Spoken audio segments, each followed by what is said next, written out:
हा इथं हा? इथं हाय असं वाटतं तुम्हाला? ह्या भागात 5 किलोमीटरच्या अंतरावरच आहे ती. बरोबर. फक्त ह्या भागातील जे नागरिक आहेत आणि लहान मुलं आणि 50 वर्षाच्या पुढील जे वयस्कर हे आहेत त्यांना सांभाळायचंय. आणि आपली जी शेतात बांधलेली गुरुढोर आहेत ती 1-2 दिवस तर, कारण की ती त्याचा म्हणजे फिरण्याच्या ट्रॅकनुसार ते एका ठिकाणी 2 दिवसापेक्षा जास्त थांबलेलं नाही.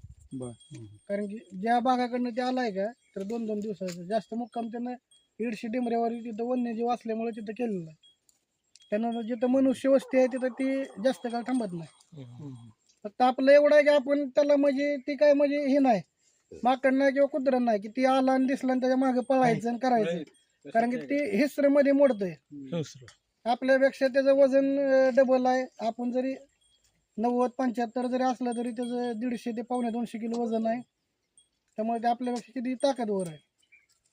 त्यामुळे त्याला मागे पळणं किंवा त्याला हुसकावणं फक्त तुम्ही एवढं करू शकता. तुमच्या वस्तीवर जर ते आला तर तुम्ही लोखंडाचा पत्रा म्हणा किंवा काय फटाके म्हणा, फटाके जर अवेलेबल नसेल तर तुम्ही कुठलीही जड वस्तू द्यायचं म्हणजे आवाज मोठा किंवा मोठ्या मोठ्यानं ओरडणं.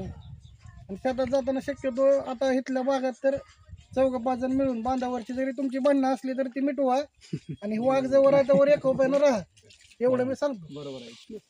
बरोबर साहेब.